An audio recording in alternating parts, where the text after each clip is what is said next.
Amén, amén. Dios les bendiga mucho en el nombre del Señor. Estamos nuevamente aquí en su canal Estudios Bíblicos Pentecostales en el nombre del Señor. Hoy día tenemos la última parte en el nombre del Señor Jesucristo de la infalibilidad de la Escritura, ¿cierto? Y vamos a hablar acerca del nombre del Señor, del Nuevo Testamento, la composición, ¿cierto? Del Nuevo Testamento en el nombre del Señor, donde vamos en el nombre del Señor Jesucristo, ¿cierto? Ver cómo se compuso, cuáles fueron las bases para poder establecer el canon del Nuevo Testamento, la importancia de los apóstoles, quienes fueron, ¿cierto? Algunos de los escritores y quien dio testimonio acerca del Nuevo Testamento en el nombre del Señor. Persecución, ¿cierto? Porque hubo persecución para poder escribir y lo largo en sí de la historia de la composición, ¿cierto? De la escritura. La traducción de la escritura siempre ha sido muy conflictiva en el nombre del Señor. La reforma de Martín Lutero, pasar del latín, ¿cierto? A un lenguaje común, igualmente trajo muerte en el nombre del Señor. Entonces, no es en sí un precioso tema, un lindo tema en el nombre del Señor, ¿cierto? Y queremos que sea de mucha bendición. Le invitamos, ¿cierto? Acá en su canal Estudios Bíblicos Pentecostales a través de YouTube. También tenemos una página en Facebook que se llama Estudios Bíblicos Pentecostales.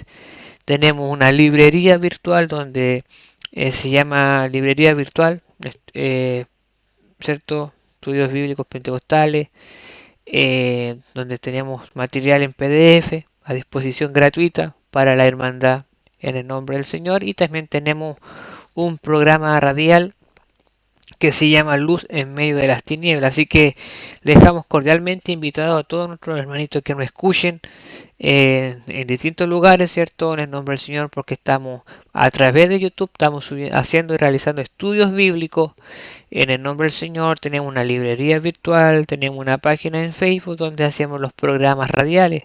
Así que gracias a Dios estamos trabajando y aprovechando al máximo este tipo de plataforma en el nombre del Señor. Amén. Así que le saluda a su hermano Joaquín Cid en el nombre del Señor. Y ahora vamos a ir directamente a lo que hemos estado tocando ahora en este tema, ya terminando lo que es la infabilidad de la Escritura. Amén. Vamos directamente a hablar acerca del canon del Nuevo Testamento. Ese es el tema y el tema final acerca del canon del Nuevo Testamento. Como dice, en cuanto a lo que, a diferencia del Antiguo Testamento, porque la conformación, el establecimiento, el orden del Antiguo Testamento fue, usted lo puede buscar, un trabajo de siglos, hermanos, de muchos años en el nombre del Señor, siglos, o sea, en el nombre del Señor. Ahora bien, la composición del, del, del Nuevo Testamento es mucho más fácil en el sentido de que en el nombre del Señor, ¿cierto? Son menos libros, fue en una época donde, entre comillas, se lo podíamos entender, la tecnología, los avances, los escritos, la forma de escrito era más fácil de poder hallar evidencia en el nombre del Señor que lo que fue el inicio, ¿cierto? A comparación de lo que es el Antiguo Testamento. Y también, ¿cierto? Que son mucho menos libros, son 27 en el nombre del Señor. Entonces, primer entendimiento, la composición del Nuevo Testamento fue mucho más fácil que la composición del Antiguo Testamento. Como dice, hay mucha más evidencia disponible. El Nuevo Testamento fueron escritos durante la última mitad del primer siglo después de Cristo. La reciente formada iglesia cristiana tenía la escritura del Antiguo Testamento como base para su fe, ¿cierto? Pero en adición a esto se le dio importancia a las palabras de Cristo, la enseñanza de los apóstoles, de manera que no pasó mucho tiempo de que los evangelios comenzaran a ser puestos a la par con el Antiguo Testamento. Es cierto, y ojalá, bueno, todo lo podemos entender. Por ejemplo, en Hechos, ¿cierto? Cuando cuentan la historia de la iglesia primitiva, ¿cierto? Hechos capítulo 2, cuando Cristo había resucitado, le había abierto el entendimiento, le había dejado la promesa a ellos, ¿cierto? En el nombre del Señor, cuando se les comienza, una vez ya resucitado, a aparecer a cada uno de sus discípulos, en el nombre del Señor, y les deja palabras, le enseña y le abre el entendimiento, le deja la promesa del Espíritu Santo, aleluya, ¿cierto? Y asciende a los cielos en el nombre del Señor. Bueno, en todo ese periodo de chance, en los primeros años de la iglesia primitiva, es cierto, la base del evangelio de los apóstoles, ¿cierto? Está, como dice la palabra, está puesto en el fundamento, ¿cierto? De los profetas y de los apóstoles y los profetas, en el nombre del Señor. Entonces, los primeros inicios, la base de doctrina era en el nombre de Jesús, el Antiguo Testamento. Un ejemplo de lo que le estoy diciendo en el nombre de Jesús tiene que ver con Felipe y el eunuco etíope. ¿Se acuerdan? En el nombre del Señor, donde el etíope, ¿cierto? Él nos va leyendo Primera Timoteo, Apocalipsis, no sé, Efesios, Colosenses, Tesalonicenses. Él no va leyendo absolutamente ninguna de esas cartas. Y aún ni Pablo aún se había convertido en el nombre de Jehová, sino que él va leyendo, ¿cierto?, una cita bíblica de Isaías, la del Cordero, ¿cierto?, del varón de dolores, en el nombre del Señor. Entonces, desde esa base se da a entender en el nombre del Señor, así igual como en la primera predicación del apóstol Pedro, cuando él, cierto, bautizado y lleno de poder, toma las palabras del salmista David, de Joel, en el nombre de Jehová Dios, cierto, y predica por primera vez en el nombre de Jesús. Entonces, en eh, los primeros inicios, años de la iglesia primera primitiva, claramente la base de ellos fueron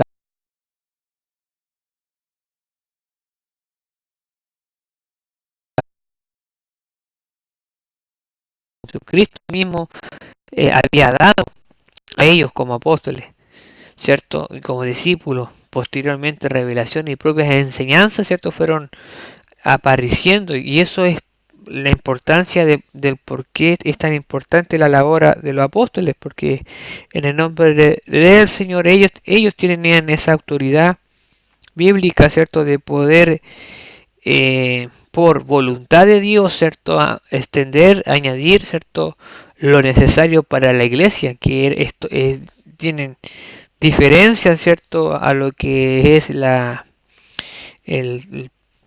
la ley, ¿cierto?, entre comillas, el Antiguo Testamento para el pueblo israelita, para su pueblo. Entonces, había que formar, crear, ¿cierto?, una, eh, algo justo, algo preciso, para, ¿cierto?, para su iglesia, en el nombre del Señor, doctrina, palabra, y eso, ¿cierto?, es la labor preciosa de lo que se da a entender en una función sumamente vital e importante de los verdaderos apóstoles. Ellos tienen la capacidad, tuvieron la capacidad de establecer el canon, ¿cierto?, del Nuevo Testamento en el nombre de Jesús, como lo fueron los profetas en el Antiguo, ahora son los apóstoles en el Nuevo Testamento. Por eso es importante de entender la labor de un verdadero apóstol en el nombre del Señor, la capacidad de, ¿cierto?, componer, establecer, ¿cierto?, libros en el nombre del Señor que terminaron conformando el Nuevo Testamento. Por eso decimos, os digo, menciono una característica de los verdaderos apóstoles, que si hubiesen apóstoles, necesariamente el canon no se hubiese cerrado en Apocalipsis, sino que después de Apocalipsis se seguirían añadiendo libros en el nombre del Señor. Entonces, por eso entendemos bíblicamente por qué estos apóstoles como Guillermo Maldonado, Cachiluna y tantos otros no pueden ser apóstoles como igual a Ana Méndez, esa profetisa, tampoco, porque bíblicamente el canon bíblico, ¿cierto? Ya fue cerrado ahí en el libro de Apocalipsis, en el nombre del Señor. Entonces, dice acá, la autoridad de los apóstoles es completamente confirmada. Juan declara, mire lo que las declaraciones apostólicas, lo que hemos visto y oído, eso os anunciamos, 1 Juan 1 y 3. Pero dice que ellos hablan habiendo visto con nuestros propios ojos su majestad.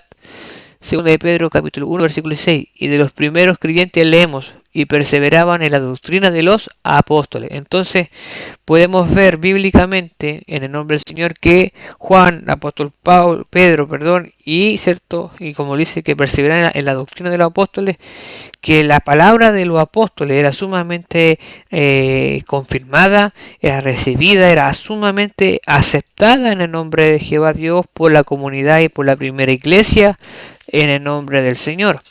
También declaramos bíblicamente que una característica de un verdadero apóstol, por lo menos una verdadera característica, era haber sido partícipe, ¿cierto?, del ministerio de nuestro Señor Jesucristo, de su ministerio con vida, muerte y resurrección, en el nombre de Jesús. Por eso Pablo se da a entender como él fue abortivo, pero de igual manera dice que todo lo que él enseñó, él lo recibió como de parte del Señor. O sea, el mismo Señor se le apareció en un momento, dice que él mismo fue, cierto, arrebatado. Imagínese usted las cosas, la misma Santa Cena, el Señor se le reveló a él, le enseñó a él lo que era la Santa Cena, profundizó en el nombre del Señor con cosas que no solamente a Pablo se le dio a entender, y no lo en lo que está en la escritura, ¿cierto? No lo menciona ni Juan, no lo menciona Pedro, sino que a él mismo se le reveló y profundizó incluso en lo que era la Santa Cena en el nombre del Señor Jesucristo. Entonces, en el nombre de Jesús, es tremendo la labor, ¿cierto?, de un apóstol en el nombre de Jehová, en lo que tiene que ver con la confección, si lo puedo decir así de esa manera, elaboración e importancia del Nuevo Testamento. Reitero, como fueron los profetas para componer el Antiguo Testamento, asimismo es y fue la labor de los apóstoles para establecer el Nuevo Testamento en el nombre del Señor. Debido a que las epístolas de Pablo fueron escritas para tocar la necesidad específica de una iglesia local o de un individuo, estas eran preservadas por su valor espiritual y eran leídas en las iglesias. En varias ocasiones Pablo dio instrucciones definidas de que sus cartas fueran leídas y circuladas a la iglesia en Tesalónica. Escribió: os conjuro por el Señor que esta carta se lea a todos los santos hermanos. 1 Tesalonicenses capítulo 5 versículo 27. A la iglesia en Colosas exhortó: cuando esta carta haya sido leída entre vosotros, haced también que se lea en la iglesia de los laodicenses, y que la de Laodicea la leáis también vosotros. Colosenses 4 versículo 16. Para que esto se pudiera llevar a cabo, es concebible que una copia de la carta colosense y de Laodicea hubiera sido hecha. A medida que esta práctica se esparció, es fácil de ver que antes que pasaran muchos años se dispondría de una compilación de las cartas de Pablo. O sea, en resumidas y simples palabras, ahora habla, cierto, de la aparición del apóstol Pablo, como él, y todo lo que es, porque el hombre, cierto, que Cristo ocupó, que Dios ocupó para establecer la doctrina a la iglesia gentil, fue justamente este siervo, el apóstol Pablo. Es que tiene más libros en el Nuevo Testamento, el apóstol Pablo, el maestro de los gentiles, en el nombre del Señor Jesucristo.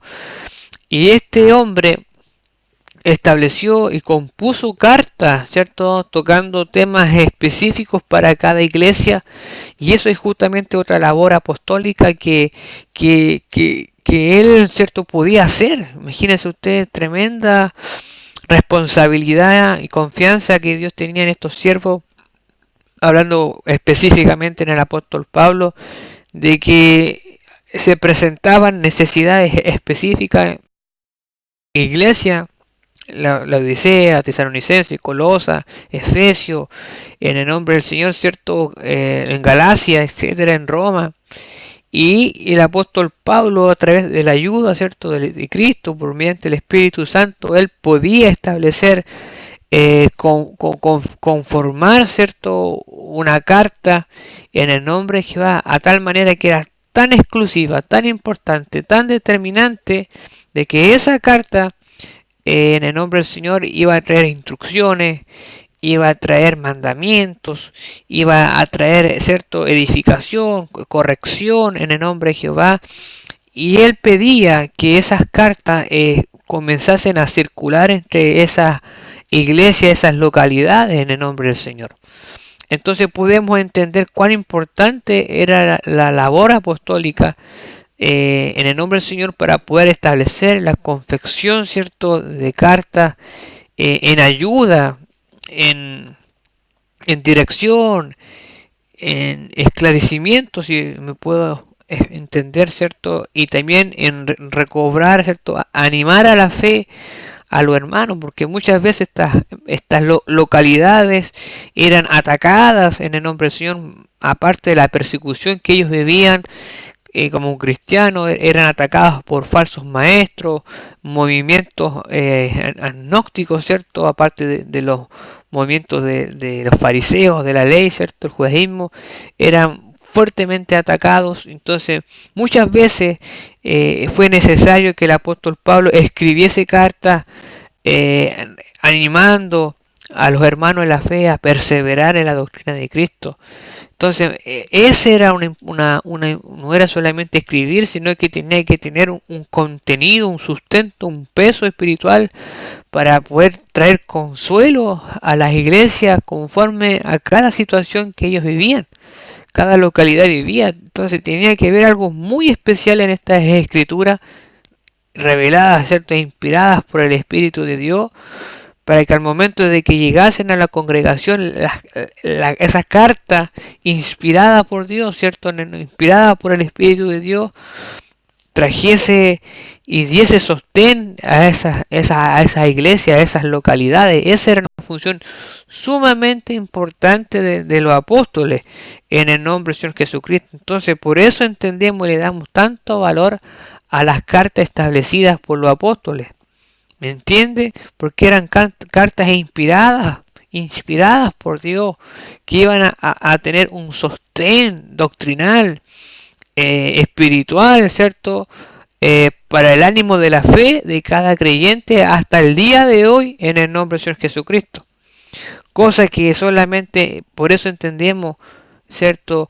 Y diferenciamos entre la verdadera labor de un apóstol, gloria a Dios para siempre, como Pablo y estos siervos de Dios, a diferencia de los apóstoles de hoy, en el nombre del Señor Jesucristo.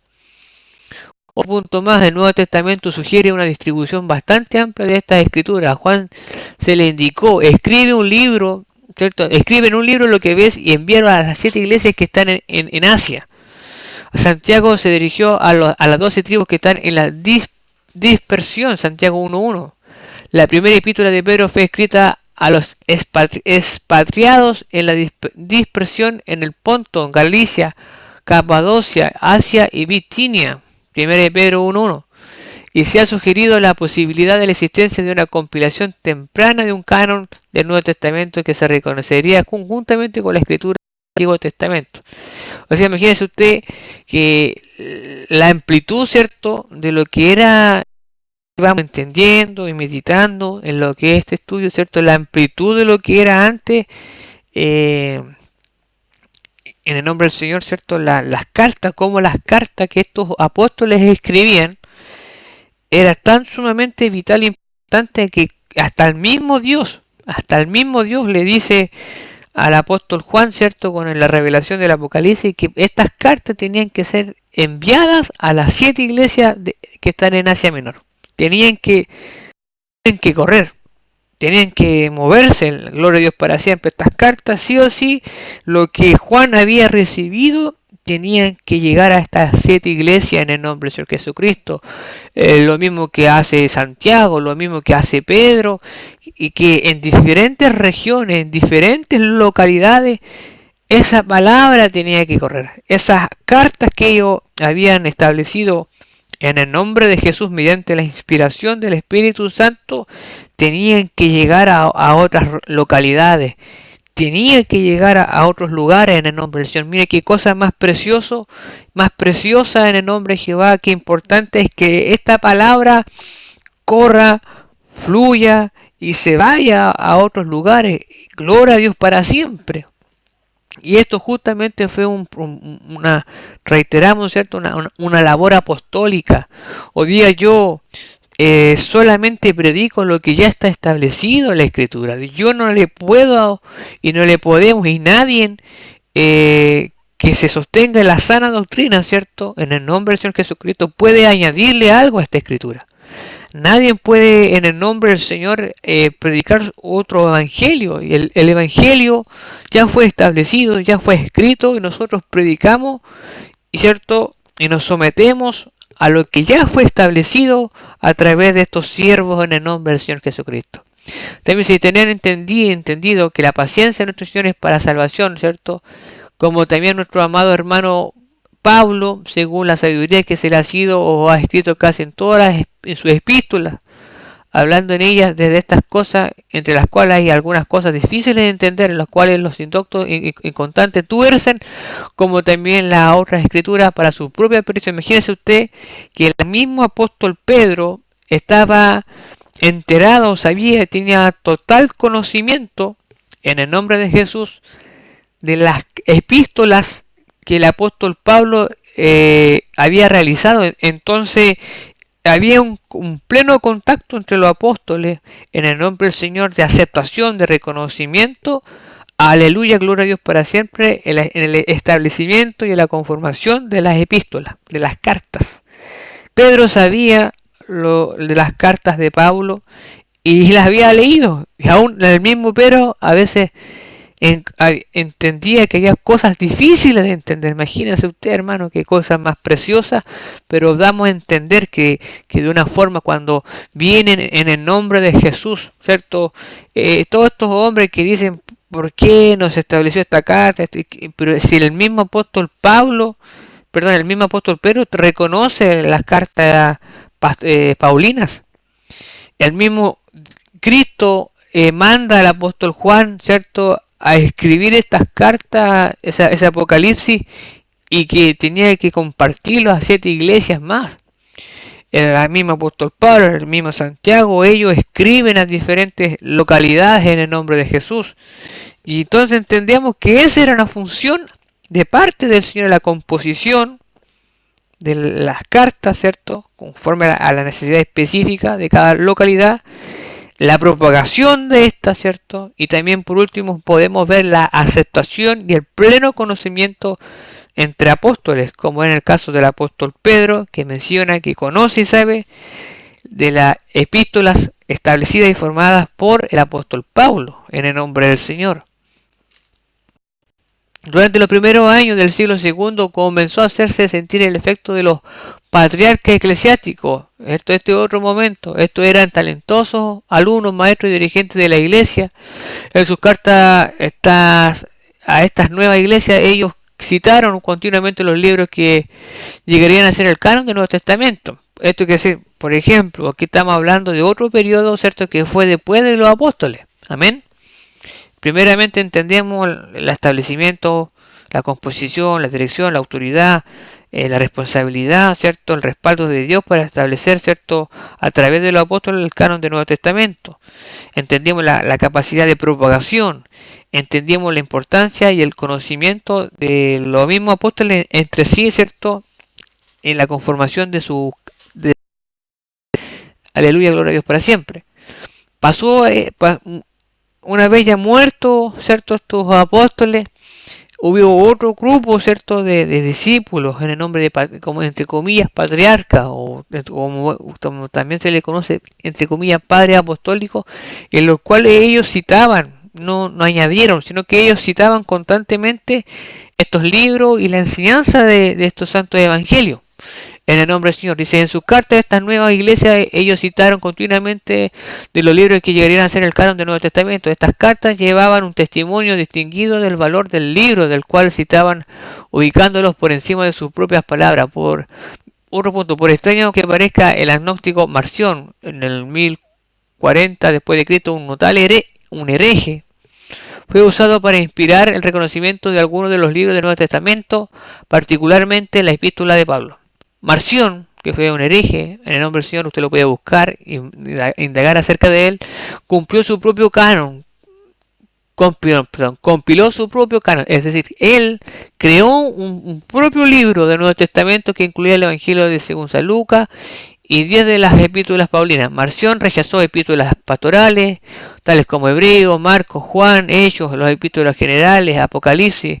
Sus acciones trajeron como consecuencia mucha crítica y un estudio más profundo de esos libros, que él rechazó. Para fines del siglo II, todos menos 7 de los 27 libros del Nuevo Testamento fueron reconocidos como canónicos. Los 7 libros que no fueron enteramente reconocidos en este momento eran Hebreos, primera, segunda y tercera de Juan, segunda de Pedro, Judas, Santiago y Apocalipsis. En el nombre del Señor. Adicionalmente, esto fue dado la formación de un canon definitivo del Nuevo Testamento por el emperador Diocleciano en el 302 y 305 después de Cristo, momento en el cual ordenó que las escrituras fueran quemadas con fuego. Por lo tanto, llegó a ser una necesidad que se hiciera una determinación acerca de los cuáles serían los libros en el nombre del Señor. Los cristianos debían decidir por cuáles libros valía la pena sufrir y morir. El interrogante del canon tenía un significativo serio y práctico. Dentro de 25 años de las persecuciones dioclecianas, Constantino, el nuevo emperador que había abrazado el cristianismo, había ordenado a Eusebio, obispo de Cesarea e historiador eclesiástico, que preparara y distribuyera 50 copias del Nuevo Testamento. A causa de esto, era necesario decidir cuáles libros debían de ser incluidos. Bueno, aquí pasamos a otro momento, ¿cierto? Un momento de persecución por un hombre, ¿cierto? Que se llamaba Diocleciano, ¿cierto? Que persiguió y mandó a quemar los testamentos, las Biblias, hasta que llega un momento, ¿cierto? Donde llega Constantino y este hombre, entre comillas, como que se convierte y él ahora manda, ¿cierto?, a hacer un canon. Él ya empieza en un canon bíblico para ordenar todo este asunto en el nombre del Señor. No es difícil entender que en el momento en que el canon estaba siendo considerado había muchos libros en existencia que reclamarían consideración. Estas escrituras han sido divididas generalmente en lo que comúnmente se conoce como los pseudo-epígrafos y el apócrifo, en el cual primero están incluidos un grupo de libros adulterados, heréticos, considerados como escrituras falsas. Estos fueron habitualmente desconocidos por todo concilio y no fueron citados por los patriarcas eclesiásticos. Muchas doctrinas heréticas, tales como las sostenidas por los gnósticos, negaban la encarnación de Cristo, otros negaban, ¿cierto?, la humanidad de Cristo, otros negaban la deidad de Cristo, etcétera, etcétera, etcétera, en nombre del Señor. Cualquier fragmento de verdad que preserven es oscurecido, ¿cierto? Estamos hablando de los pseudo apócrifos, ¿cierto? Por tanto, por su posición como por sus tendencias heréticas. Los libros no solo son anticanónicos, también tienen muy poco valor para propósitos religiosos o devocionales. Su valor principal es histórico, revelando las creencias de sus compositores. Esto tiene que decir con la definición, ¿cierto?, de pseudoapócrifo, es decir, que estos libros pseudoapócrifos realmente no tenían ningún aporte, eso es lo que, incidencia espiritual en la vida del creyente, sino más bien que tenían y inducían, ¿cierto?, a prácticas heréticas, y más bien eran libros históricos que simplemente revelaban las creencias de sus propios compositores. Es una diferencia, ¿cierto?, entre el canon, entre la Biblia, ¿cierto?, y otros libros. Que la Biblia dice que toda esta palabra es como una profecía completa del Antiguo Nuevo Testamento, fue inspirada por Dios. Gloria a Dios para siempre, que no fue traída por voluntad humana y terrena en el nombre del Señor Jesucristo. Entonces, los libros pseudoapócrifos son justamente libros creados por el ser humano, por algún maestro o por algún historiador, en el cual justamente, ¿cierto?, lo que más resalta era el pensamiento, ¿cierto? O la creencia de su compositor, más que doctrinas bíblicas, obviamente reveladas inspiradas por el Espíritu de Dios. Los libros catalogados como el apócrifo del Nuevo Testamento fueron aquellos mantenidos en gran estima. Ahí, a esto se le conoce tal cual como le decía yo, como los padres apostólicos, es decir, los primeros discípulos que quedaron detrás de la muerte, ¿cierto?, de los apóstoles en el nombre del Señor. Dice, aunque contiene mucha información útil respecto a la historia de la iglesia primitiva, aunque han sido aceptados del canon del Nuevo Testamento, algunos de los más populares de estos libros son la epístola Bernabé, la epístola tercera, Corinto, el pastor de Hermas, Didaje que enseñanza de los 12, epístola a la Odisea, o la Odisea, ¿cierto? Y también a los filipenses, y la cierta epístola de Ignacio. O sea, estos hombres, usted los puede buscar, informarse de quiénes son, constantemente, ¿cierto? Ellos enseñaban lo que los apóstoles habían hecho y determinado. En gloria a Dios para siempre. Amén. Por eso es que las cartas de ellos son muy interesantes en el buen sentido de que simplemente confirman o profundizan en el sentido de la enseñanza que ellos habían recibido de parte de los primeros apóstoles en el nombre del Señor. Pero igualmente no están reconocidos dentro del canon, ¿cierto? Pero sí son de mucha ayuda en el nombre del Señor a comparación de los pseudo apócrifos. En una de sus epístolas pastorales, Atanasio, nacido alrededor del 298 después de Cristo, hace una lista como escritura de todos los 27 libros del Nuevo Testamento. El tercer concilio de Cartago en el 397, las iglesias cristianas establecieron la forma final del canon del Nuevo Testamento. De este modo, para fines del siglo IV, todos los 27 libros habían sido recibidos. Qué interesante. De esta manera, Gessler y Nix concluyen, una vez que las discusiones resultaron en el reconocimiento de los 27 libros canónicos del Nuevo Testamento, no han habido más movimiento en el cristianismo para agregar o quitar nada en él. O sea, una vez que después de todo este proceso de mucho tiempo, ¿cierto?, en el nombre del Señor se logró establecer un canon, una Biblia, ¿cierto?, ya con una cantidad de libros reconocidos. Y desde aquel momento en que esto se reconoció, gracias a Dios no han habido ningún otro movimiento que quiera, ¿cierto?, atacar la composición del Nuevo Testamento con estos 27 libros en el nombre del Señor. Ahora, por último, las pruebas utilizadas para determinar la canonicidad. Por ejemplo, primero que nada, apostolicidad. Las preguntas que eran: ¿fue el libro escrito por un apóstol o por una persona cercanamente relacionada con los apóstoles? Esta pregunta fue especialmente importante con la relación a Marcos, Lucas, Hechos y Hebreos. La razón es que Marcos y Lucas no estaban originales y el escritor de Hebreos era desconocido. Contenido espiritual. El libro estaba siendo leído en las iglesias y sus contenidos probaban ser medio de edificación espiritual.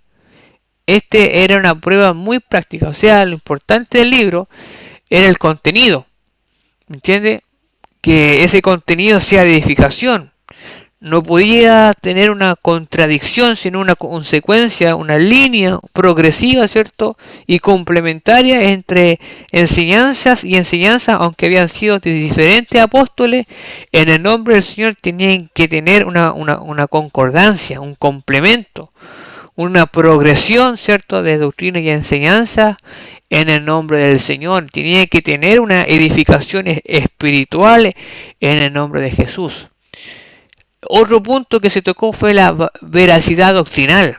Era el contenido de los libros recto en doctrina. Cualquier libro que contenía herejía o que era contrario a los ya aceptados los libros canónicos era rechazado. Eso era muy importante, como los pseudo o los libros apócrifos de la Iglesia Católica.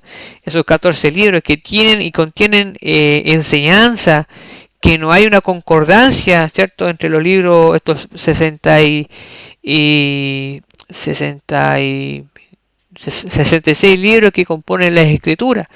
Entonces, por ende, y muchas veces aún en esos libros traían falsa enseñanza y prácticas que realmente no están ahí en la escritura. Entonces, de tal manera que cuando había un libro que traía alguna falsa enseñanza o que no traía en el nombre de Jesús, no había un sustento, una edificación espiritual, sino más bien algo solamente histórico, ese libro se rechazaba.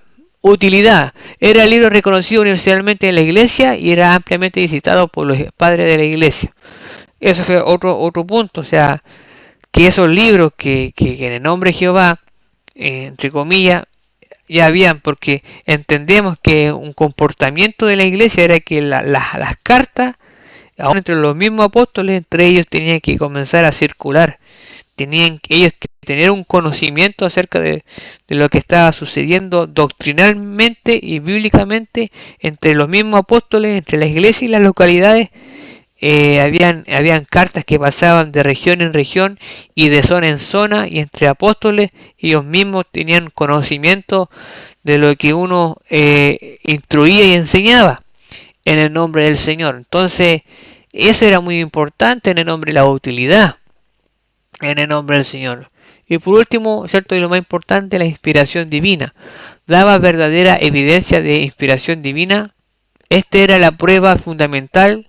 Todo daba lugar finalmente a este aspecto. O sea, si estas cartas realmente fueron inspiradas de parte de Dios o eran cartas inspiradas o creadas por la mente del hombre. Estos 5 puntos, 1, 2, 3, 4, 5 puntos fueron ciertas pruebas que determinaron la canonicidad del Nuevo Testamento. Apostolicidad, contenido espiritual, veracidad doctrinal, utilidad e inspiración divina en el nombre del Señor. Definición de infalibilidad. La infalibilidad de la escritura significa que en sus autógrafos originales la Biblia no contiene errores. Eso es muy importante entender en el nombre del Señor. Es decir, que la Biblia, en los primeros escritos, en los primeros libros recién salidos, en los primeros libros originales, no contiene error. Y eso es lo que significa infalibilidad en el nombre del Señor.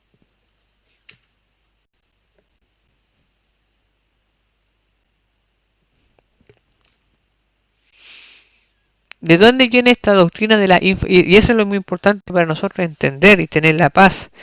Que toda la escritura fue inspirada por Dios, gloria a Dios, y sus profetas, sus santos profetas, ¿cierto? Hablaron ellos siendo inspirados por Dios. Entonces, en la composición bíblica del Antiguo y del Nuevo Testamento es inspirada por Dios.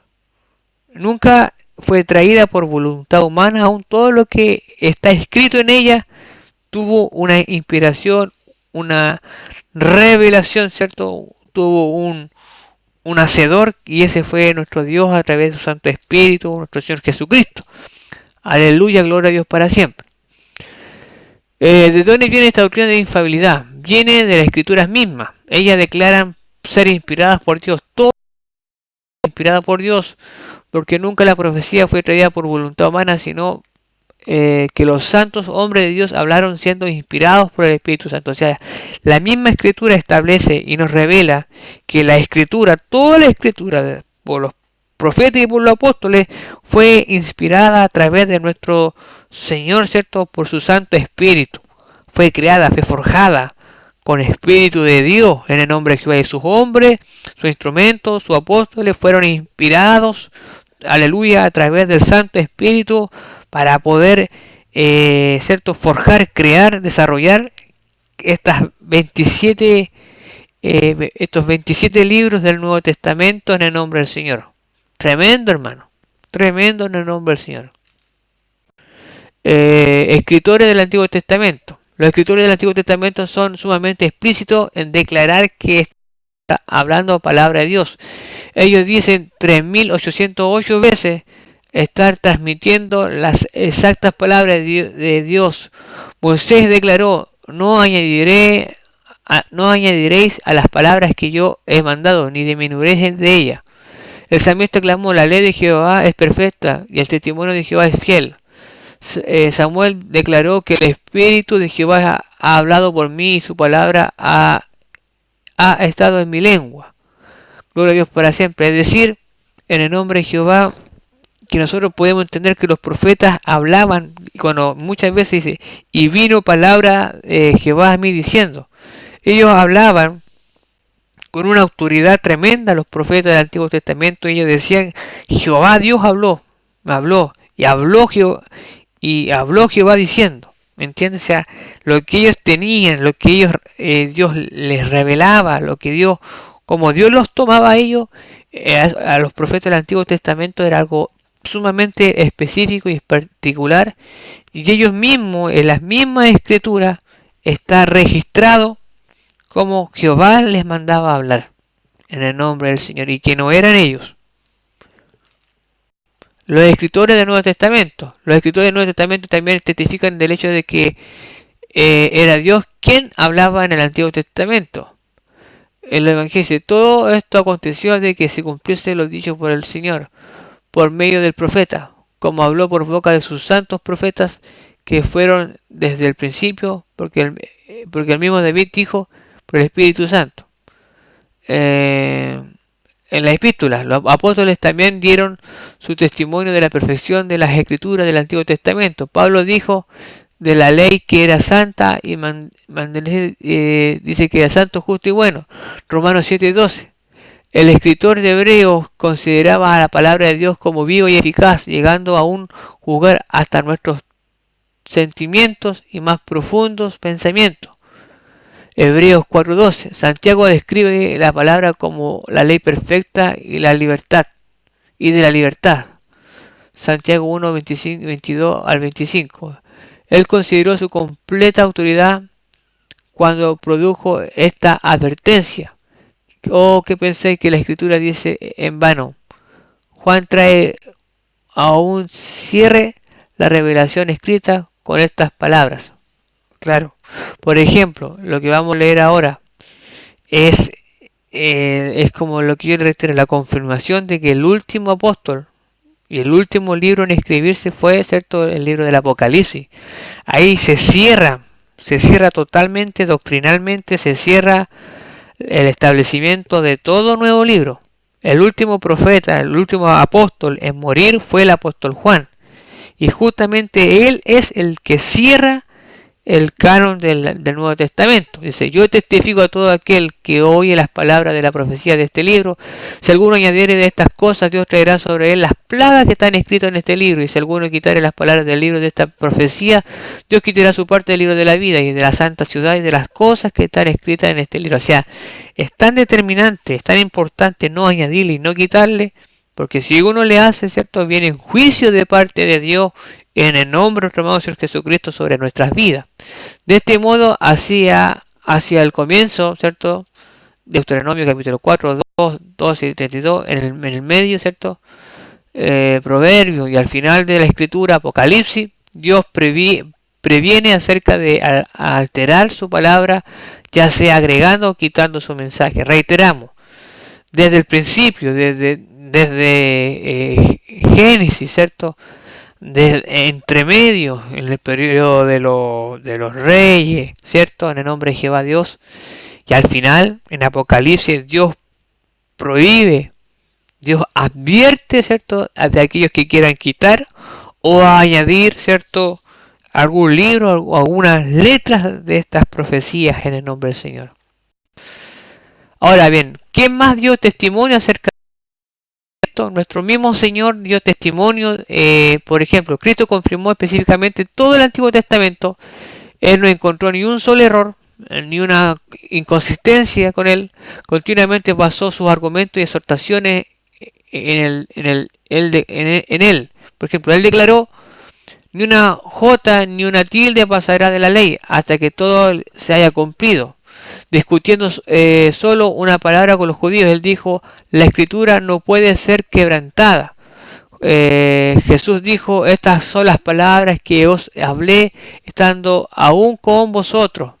que era necesario que se cumpliese todo lo que está escrito de mí en la ley de Moisés, en los profetas y en los salmos. Estas tres secciones comprenden todo el Antiguo Testamento. Imagínense que el mismo Cristo, una vez que se revela a sus discípulos, ¿cierto?, que resucita y que se le comienza a aparecer, dice que era necesario que se cumpliese todo lo que está escrito de mí en la ley de Moisés, en los profetas y en los salmos.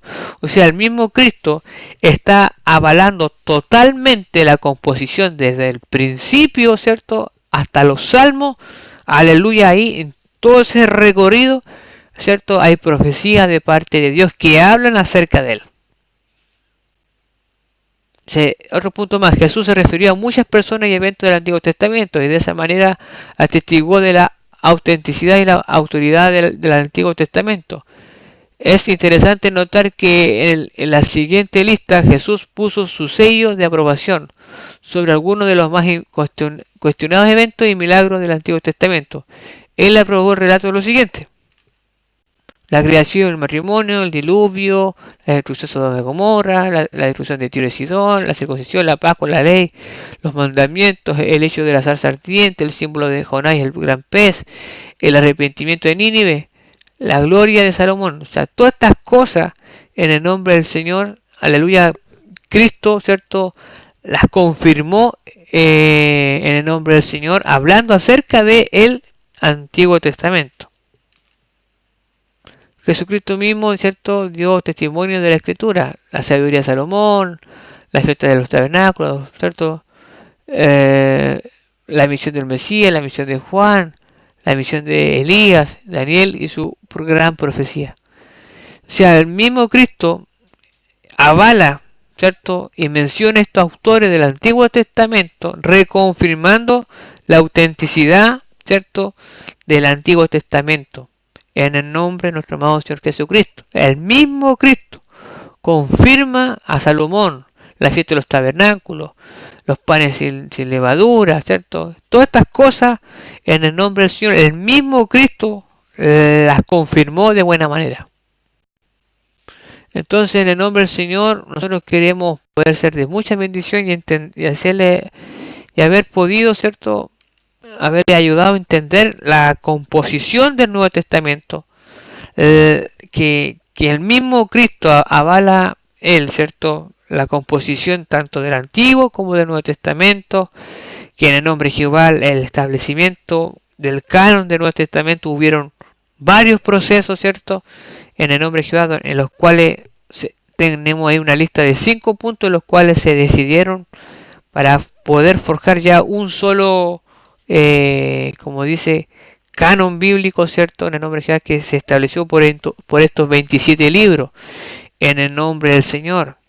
Así que, hermanos, que el Dios de paz le pueda bendecir. Este ha sido el estudio bíblico por hoy, y podamos, ¿cierto?, tener la paz, la seguridad de que el Nuevo Testamento, los libros que ahí están, en el nombre de Jehová, fueron inspirados por Dios, en el nombre del Señor Jesucristo, bajo la autoridad y la lupa, ¿cierto?, de los apóstoles, de estos santos apóstoles, en el nombre del Señor. También vimos, ¿cierto?, la recopilación, ¿cierto?, de los pseudo apócrifos, que son libros históricos, libros que contienen herejía, libros que solamente le importaba reflejar, ¿cierto?, el pensamiento más bien de sus compositores que de Dios. También vimos, ¿cierto?, la formación de los libros apócrifos, que se da a entender como los padres apostólicos, los primeros discípulos que quedaron una vez ya muertos los apóstoles, que ellos simplemente citaban la enseñanza de los santos profetas y de los santos apóstoles y de los santos profetas de Dios. También vimos, ¿cierto?, 5 puntos los cuales se estipuló, ¿cierto?, se puede establecer el canon del Nuevo Testamento, apostolicidad, utilidad espiritual, y otras cosas más que usted las puede repasar. También vimos en el nombre del Señor, ¿cierto?, aleluya, las persecuciones que estos santos hombres de Dios tuvieron que pasar y vivir para poder conformar el canon bíblico tanto del Antiguo como del Nuevo Testamento.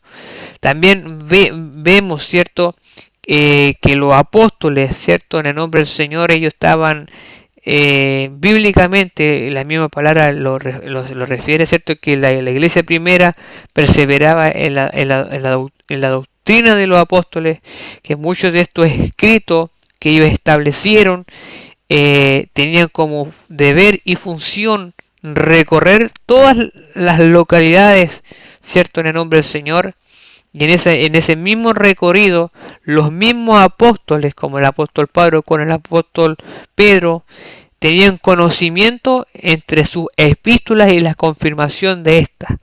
Por último, también aprendimos en el nombre del Señor que con la revelación de Juan, en el nombre del Señor, en el Apocalipsis se cierra la composición del Nuevo Testamento. Ya no hay nuevas revelaciones, ya no hay más escritos que se puedan añadir a estos 66 libros que componen nuestra Biblia. Aleluya, gloria a Dios para siempre. Podemos también entender por la Escritura que tanto desde el principio al medio o al último hay juicio de parte de Dios para todos aquellos que quieran añadir o, cierto, quitarle a estos libros, a esta palabra revelada, inspirada por Dios en el nombre del Señor. Y por último también queremos determinar, cierto, en el nombre del Señor, que nuestro propio Señor Jesucristo dio completa confirmación, ¿cierto?, de muchos eventos y de personajes y de instrumentos que hablaban allá en el Antiguo Testamento, hermano. Así que esta ha sido la enseñanza de hoy en el nombre del Señor, ¿cierto? Y que pueda ser de bendición para nosotros, ¿cierto? Entender la función de un apóstol, entender la inspiración de parte del Espíritu de Dios y que nuestra alma haya podido quedar clara, ¿cierto?, de por qué los libros pseudoapócrifos no pueden estar ahí o apócrifos no pueden, ¿cierto?, en el nombre del Señor ser parte de los 66 libros. ¿Por qué? Porque simplemente los libros pseudoapócrifos, ¿cierto?, dentro de todo su contenido histórico y poco uso útil, la poca utilidad espiritual, contenían herejías y simplemente querían, ¿cierto?, dar a conocer el pensamiento religioso de cada uno de sus compositores. A diferencia total, ¿cierto?, de lo que es el Nuevo Testamento, donde vimos a través de la Escritura, donde los mismos apóstoles Pedro y Juan, ellos dicen que lo que ellos hablan, ¿cierto?, es lo que ellos vieron y oyeron, ¿cierto?, a través de nuestro Señor Jesucristo. Y también aprendimos del apóstol Pablo cómo él, en el nombre del Señor, el mismo Cristo, lo instruyó en el nombre del Señor. Así que esa es la capacidad poderosa que tiene el Nuevo Testamento. Así que muchas bendiciones en el nombre de Jesús y que el Dios de la gloria les bendiga. Amén y amén.